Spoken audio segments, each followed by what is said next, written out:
Estamos a ouvir o canto da calhandra real, um canto intenso, variado e muito longo. A calhandra real, que é o tema da nossa conversa de hoje. Bem-vindos a todos os que nos escutam, bem-vindos Vamos lá conversar um pouco sobre esta ave. Esta estava para aqui a dizer olá, olá o Gonçalo, olá o Zé Souza, só que não se calava. Não, elas têm assim um canto muito prolongado que ainda por cima inclui imensas imitações pelo meio, imitações de outras espécies. Enfim, estas aves tagarelas não deixam de ser interessantes quando começam realmente a imitar outras, não é? É, mas até é engraçado porque, no caso dos alaudídeos, que é a família a que pertence esta espécie, elas são bastante parecidas na plumagem e conhecer o canto é uma boa forma de distinguir as várias espécies. Ora, estamos a falar do cochicho. Estamos a falar do cochicho, precisamente. Explica lá de onde é que vem este nome cochicho. Opa, cochicho é um nome já bastante antigo que já vem referido na bibliografia desde pelo menos o final do século XIX e no início do século XX. Portanto, é um nome tradicional, é um nome vamos tentar perceber um bocadinho de onde é que vem a origem deste nome. Para responder a essa questão, eu vou socorrer-me aqui de alguns trabalhos que fazem referência a esse nome dessa espécie. Concretamente, por exemplo, o livro que eu já tenho vindo a citar várias vezes, que é o livro do Rei Júnior, que é o Catálogo Sistemático e Analítico das Aves de Portugal, ele menciona a calhandra real, como não podia deixar de ser, e menciona para esta espécie vários nomes vernáculos: cochicho, calhandra, calhandra real, calandra ou calandra real, mas depois escolhe o nome cochicho e diz o cochicho é vulgar em Portugal, mas muito localizado. Portanto, ele menciona a espécie por este nome e até diz que durante o inverno apareciam à venda na Praça da Figueira, em Lisboa, destinada à alimentação da cidade, grande quantidade de enfiadas de cochichos que supomos serem provenientes do Alentejo. Portanto, não há dúvida que nessa altura, portanto, estamos a falar aqui de 1931, o nome cochicho já era um nome bastante utilizado. Mas se recuarmos mais para trás, há bibliografia do século XIX que menciona este nome. E eu encontrei um livro, que eu vou aqui citar pela primeira vez, que ainda não referi anteriormente, um livro curioso e que dá uma possível explicação para a origem deste nome, e essa origem será onomatopoeica. Então o livro, publicado em 1872, chama-se Manual do Passarinheiro. E não tem autor, porque isto foi alegadamente escrito por uma sociedade de amadores. Era um manual que ensinava como é que se conservavam em gaiola aves selvagens. Obviamente que esta prática hoje é completamente proibida, capturar aves selvagens, mas temos que entender isto na época em que foi escrita e que não havia essa proibição, e portanto havia este livro, Manual do Passarinheiro, que dava indicações de como é que se mantinham em cativeiro, quais eram os cuidados que havia que ter. Ora, É que isto era considerado uma ave de gaiola também, não era? era porque Por elas causa do cantavam canto. muito bem, elas cantavam muito bem em gaiola e isso fazia com que fossem realmente muito populares para serem depois mantidas em gaiola.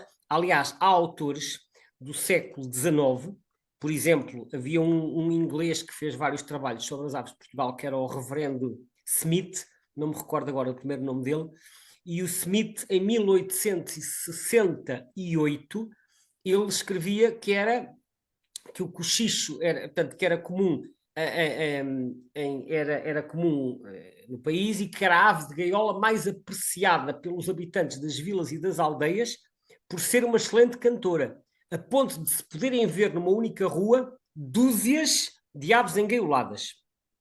Isto era o que dizia o Smith em 1868. Portanto, o próprio Smith já dizia que era frequente esta ave ser conservada em gaiola, porque uma das razões para as pessoas terem aves em gaiolas era precisamente para irem escutando o canto das aves. Ora, então, voltando ao tal livro que eu estava a citar, de 1872, que é o tal Manual do Passarinheiro,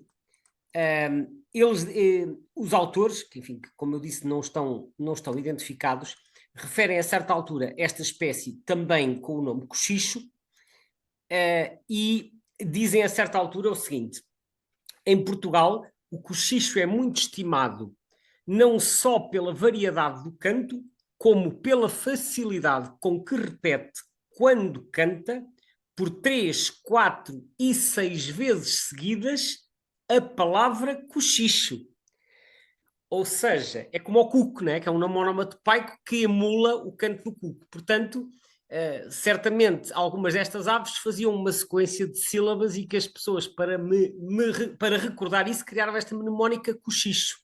Daí que eu diga que a origem do nome cochicho é muito provavelmente onomatopaica. Este E livro... era mais comum então essa espécie nessa altura do que agora. Muito mais. Mas já agora, já vamos falar disso, mas já agora, ainda só para referir este livro, tem outra curiosidade. Diz que esta ave era muito procurada para o Brasil e para as nossas possessões de além-mar, ou seja, estas calhandras, ou os cochichos, eram capturados para depois serem exportados como aves de gaiola para o Brasil. O que mostra que realmente deviam ser bastante abundantes. Toda a bibliografia antiga, estamos a falar do final do século XIX, início do século XX, sugerem que eram realmente muito abundantes, quer em Trás-os-Montes. Em Trás-os-Montes, aliás, elas eram capturadas e eram trazidas para o Porto para serem vendidas nas lojas e mantidas em gaiolas. Há outros autores que sugerem que ocorriam também na zona de Cascais e noutros locais da região de Lisboa. Portanto, elas teriam uma distribuição muitíssimo mais alargada do que hoje. Aliás, para serem capturadas essas quantidades e continuando a ocorrer, é porque era realmente uma espécie muito abundante. Hoje, embora não seja uma ave rara, houve um declínio enorme, e como acontece com estas aves de zonas agrícolas, pensa-se que a intensificação da agricultura, a alteração das práticas agrícolas, tenha contribuído para o declínio desta espécie. Em particular porque esta espécie depende muito dos pousios, daquelas parcelas de terreno que são deixadas por cultivar durante um ano ou dois, são as zonas que elas apreciam mais, e hoje em dia, com a intensificação da agricultura, há menos terrenos em pousio e há outros que simplesmente, em vez de serem usados para o cultivo de cereais, são transformados nas chamadas culturas permanentes, que são as culturas lenhosas, como os olivais e os amendoais, e isso acaba por retirar habitat a esta espécie também. Pois, porque esta espécie é considerada uma espécie de espaços abertos, né? Sim, Portanto, elas evitam qualquer tipo de zona florestal. Elas frequentam zonas sem árvores, portanto, zonas completamente desarborizadas. A partir do momento em que nós começamos a colocar lá arvoredo, mesmo que seja árvores da dimensão de oliveiras, já é o suficiente para elas não ocorrerem lá, porque elas gostam de locais sem árvores, nem arbustos sequer, é zonas cobertas só por herbáceas. Arbustos, se tiver um ou outro arbusto disperso, ainda vai, mas mais do que isso já não. elas nidificam no solo mesmo No também, não solo, é? como todas as cotovias nidificam no solo.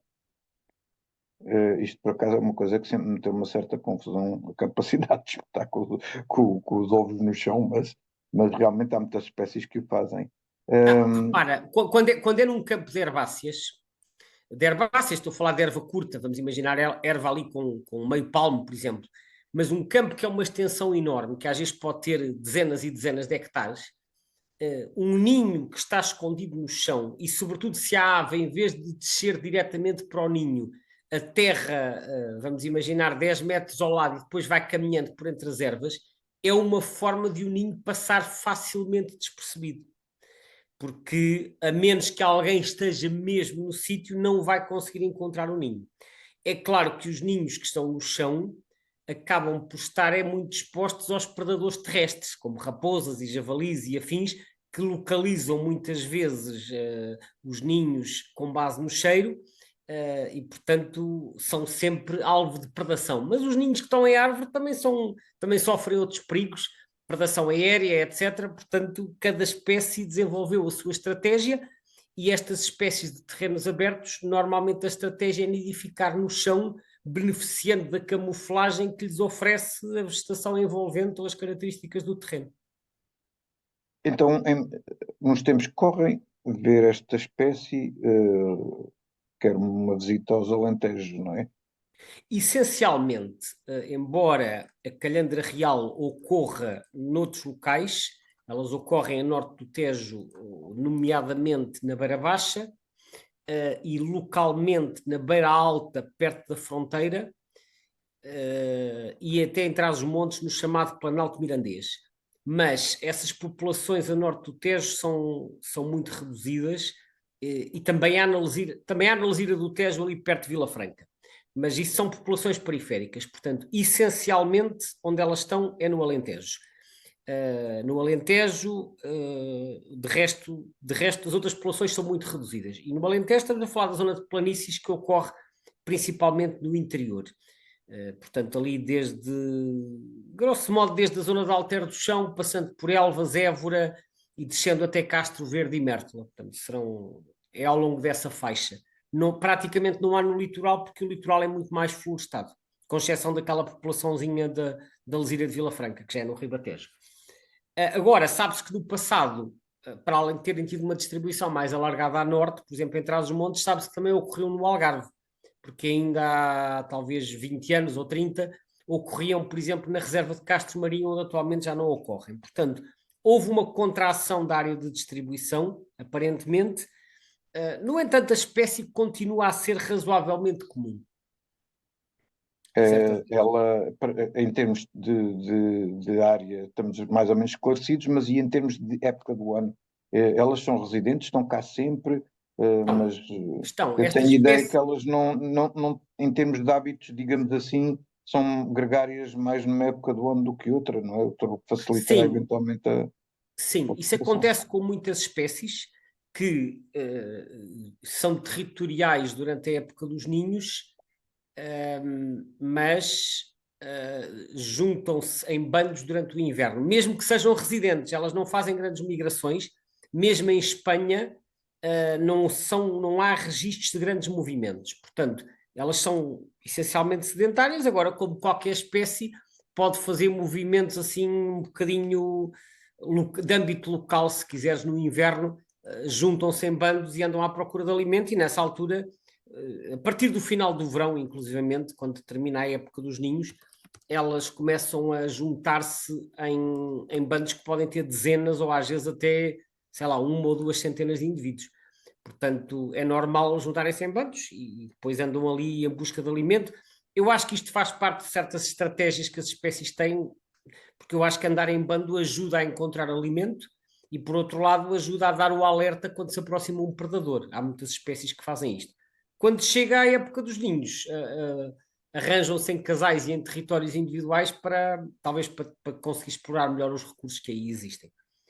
Mas de resto não há Não é, grandes movimentos, efetivamente. não é esta espécie que também faz assim uns voos nupciais assim um bocadinho característicos, voar assim quase na vertical e fazer Elas uns cantam em voo. Eu cantos tenho, eu tenho ideia que a que faz assim uns voos mais elaborados é a calhandrinha, a pequena. mais do Uh, que esta. Esta também canta em voo e faz assim umas batidas de asas lentas, como se fosse quase uma borboleta gigante. Portanto, tem um voo que nós podemos chamar um voo de parada nupcial. Pela minha experiência, não é assim dos mais elaborados, mas não deixa de ser um voo nupcial.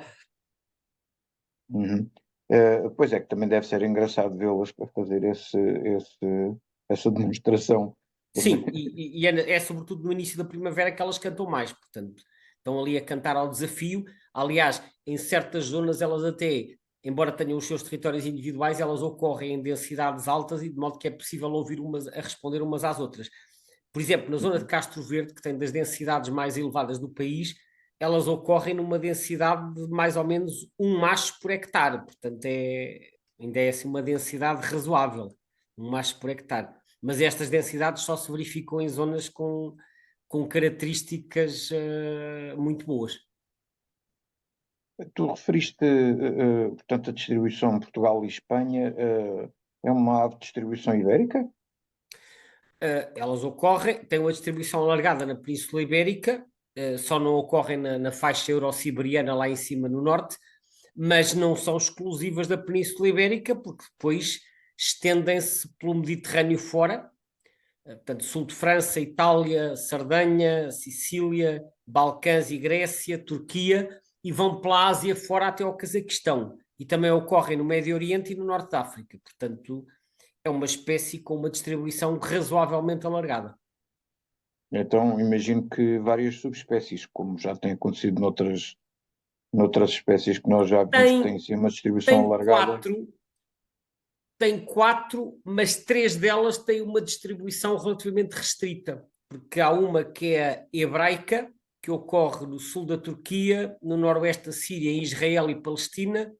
Tem outra que se chama Gaza, que apesar do nome não ocorre exatamente na chamada faixa de Gaza, embora o nome venha daí, do distrito de Gaza, mas a distribuição desta Melanocorypha calandragasa é o sueste da Turquia, o leste da Síria, o Iraque e o sueste do Irão, e depois ainda há uma outra que é a Psamocroa, que ocorre no norte do Irão, no norte do Iraque e vai até ao Turcomenistão e ao Cazaquistão. Estas são as três com distribuição mais restrita. Depois há a subespécie nominal, que é a que nós temos cá, que se distribui por toda a Europa, toda, quer dizer, o sul da Europa, que é a área delas do ocorrer, norte da África, ilhas do Mediterrâneo, incluindo Sardenha, Sicília, Chipre, Turquia, exceto no sul, Transcaucásia, noroeste do Irão e ainda uma parte da Rússia e do noroeste do Cazaquistão. Portanto, resumindo, há 4 subespécies, uma delas que é a nominal, que é a que ocorre cá, tem uma distribuição muito vasta daqui até ao Cazaquistão e ao Norte de África, e depois há 3 subespécies com distribuição mais restrita ali no Médio Oriente. Ok. O que eu tinha a ver aqui também, quando espreitei a lista vermelha das espécies em Portugal, em particular, mais uma vez naquele mapa comparativo do segundo e do terceiro Atlas, há pouco tinhas referido também há ali uns locais mais para o norte, onde é possível observar a ave, onde, curiosamente, até a sensação que dá é que há mais quadrículas onde se observa a espécie. Sim, olhando para o Atlas, sugere que houve um aumento no Nordeste, quer na Beira Alta, portanto no Planalto de Ribacoa, quer no Nordeste Transmontano. É possível que sim, no entanto, há aqui um ajuste que foi feito entre o segundo e o terceiro Atlas, é que houve uma rotação da malha de quadrículas, porque o Atlas anterior usava a malha UTM e o terceiro Atlas usa a malha, acho que se chama ETRS, se não me está a falhar a sigla, e como houve uma torção da malha, em alguns casos, aquilo que era uma quadrícula no Atlas anterior passou a ser 2 ou 3, porque estas agora estão inclinadas. E, portanto, em alguns casos, as novas quadrículas ou as quadrículas que desapareceram podem ter a ver com esse efeito de rotação. Isto acontece sobretudo em quadrículas marginais, não exclusivamente. Portanto, não estou a dizer que não houve uma expansão, a verdade é que o núcleozinho em Trás-os-Montes continua a ser só em Miranda do Douro e na Beira Alta continua a ser só no Planalto de Ribacoa. Também ali uma quadrícula marginal ao pé de Freixo de Espada à Cinta. Portanto, não consigo perceber muito bem se estas variações no Nordeste têm a ver com a rotação só ou não. Onde se nota uma grande contração é na Beira Baixa, que claramente aí havia muito mais do que há agora, portanto, desapareceu de cerca de uma dúzia de quadrículas. No Alentejo há um mix de quadrículas novas e de quadrículas que desapareceram, talvez mais quadrículas novas a sul e mais quadrículas que desapareceram a norte, no Alentejo.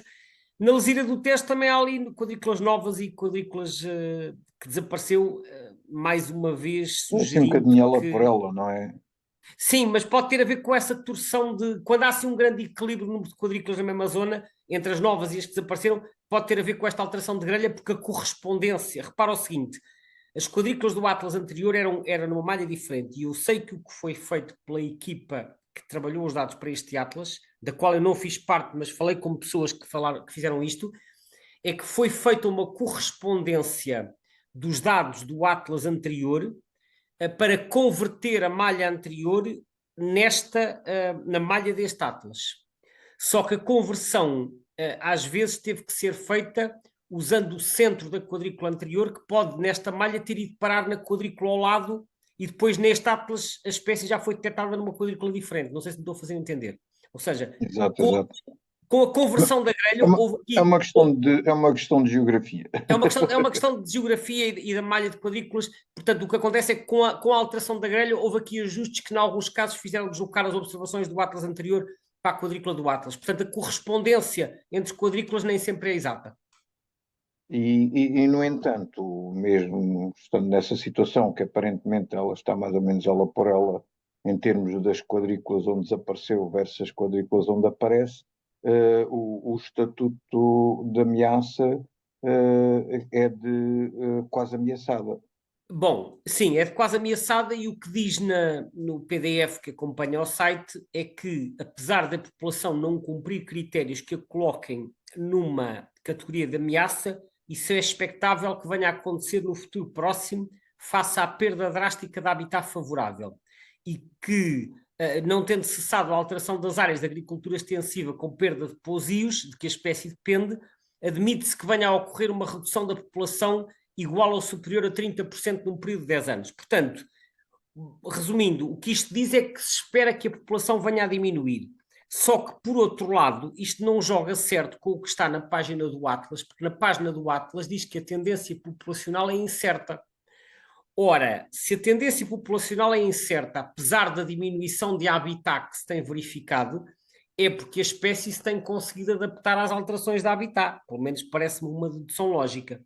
Portanto, o estatuto de ameaça, NT, quase ameaçado, baseia-se, parece-me a mim, numa possível ou numa hipotética diminuição que se venha a verificar no futuro, não como extensão da diminuição atual, porque a tendência é incerta. No entanto, a história não termina aqui, porque a estimativa populacional para o continente, que vem também na página do Atlas, é de 5.000 a 10.000 casais. No entanto, no primeiro Atlas, que foi o que apresentou estimativas, o segundo Atlas não tinha estimativas, mas o primeiro Atlas dizia 10.000 a 100.000. Ora, se agora, embora dissesse que estava mais próximo dos 10.000, se agora estamos entre 5.000 e 10.000, isto terá caído para talvez metade, ou assim. Ora, se caiu para metade, então a tendência populacional se calhar não é incerta, é de diminuição. Portanto, há aqui coisas que não jogam bem umas com as outras, ou seja, por um lado, os números disponíveis sugerem que a tendência seja diminuição, mas na página do Atlas diz que a tendência é incerta. É incerta, mas na lista vermelha diz que se espera que continue a diminuir ou que venha a diminuir em 10 anos. Portanto, eu não sei muito bem o que é que está a acontecer à população e, sinceramente, acho que ninguém sabe, porque não há quase informação quantitativa no nosso país sobre as populações. Mais uma espécie precisa de ser estudada. No caso dos passariformes, reparas, no caso dos passariformes, eu acho que não há praticamente nenhum, haverá uma ou outra exceção, mas praticamente não há passariformes em Portugal para os quais haja dados populacionais quantitativos. Eu já referi isto noutras conversas. Para as aquáticas há, para as rapinas há, para as marinhas muitas vezes também há, para as coloniais também há. Agora, para os passariformes não há. E, portanto, nos passariformes eu acho que, tirando talvez uma ou duas exceções, os números que existem de estimativas populacionais em quase todas as espécies são um exercício de adivinhação. Eu não digo isto de forma pejorativa, eu digo isto porque é a única coisa que é possível fazer, porque não há informação que permita fazer estimativas mais precisas. Portanto, tenta-se balizar isto, mas são limites muito difíceis de sustentar com informação concreta. Não há informação para isso. Seria necessário, de facto, fazer um acompanhamento muito mais regular e em mais larga escala para a maioria dos passariformes. Portanto, eu também não sei, como disse, eu não sei, eu acho que ninguém sabe qual é a tendência. Mas mesmo que não se abordasse a coisa numa perspectiva genérica dos passariformes, há uma série de espécies que nós já falámos várias, que têm, digamos, em que a Península Ibérica tem uma importância relevante para as populações, que mereceriam com certeza um estudo mais aprofundado, não é? Mais cuidado. Sim, mas atenção, em Espanha, por exemplo, há muito mais informação mesmo para os passariformes, porque os programas de acompanhamento têm uma participação muito maior e, portanto, a base de dados disponível é bastante mais robusta do que cá. Eu penso que cá, em Portugal, é feita alguma coisa, mas estes programas baseiam-se muito na participação voluntária e, na minha opinião, por muito mérito que possa ter o trabalho voluntário, eu acho que isso é insuficiente e seria necessário alocar alguns fundos para garantir a realização regular de algum tipo de censos que nos desse informação mais sólida. É isto que eu sinto falta. Para esta espécie e para muitas outras, mas nomeadamente para os passeriformes. Já agora, antes de terminarmos, eu sei que o nosso tempo está no limite, mas gostava de referir aquilo que ainda não referi, que é onde é que eu vi esta espécie pela primeira vez. É verdade. Que... Esqueci de perguntar não isso. faz mal, mas já noutras ocasiões nós referimos no final da conversa, é melhor no final do que esquecermos completamente. Ora, quem acompanhou as conversas anteriores, recordar-se-á que eu tinha ido com o meu tio e com a família dar umas voltas pelo Alto Alentejo e por Espanha até à zona de Alcântara, que foi quando vimos os grifos e os abutres pretos, que eu já tinha visto, mas que o meu tio não tinha visto. Foi quando também encontramos, nessa ocasião, também o Borrelho Pequeno de Coleiro e o Francelho das Torres, que falámos anteriormente, e foi também nessas planícies perto de Alcântara que nós encontramos lá a Calhandra Real no dia 25 de março de 89. Era março, início da primavera, elas estão a cantar ativamente nessa altura e, portanto, eu já tinha lá passado em setembro, mas elas em setembro estavam caladas e eu não as tinha visto. Então, em março foi mais fácil dar com elas, precisamente por estarem a vocalizar tal como nós as ouvimos no início desta conversa. Foi então a história da observação desta calhandra. E por aqui me fico porque o nosso tempo já se esgotou há muito. Já acabou. Até à próxima, então. Obrigado, Zé. Obrigado a todos. Até à próxima.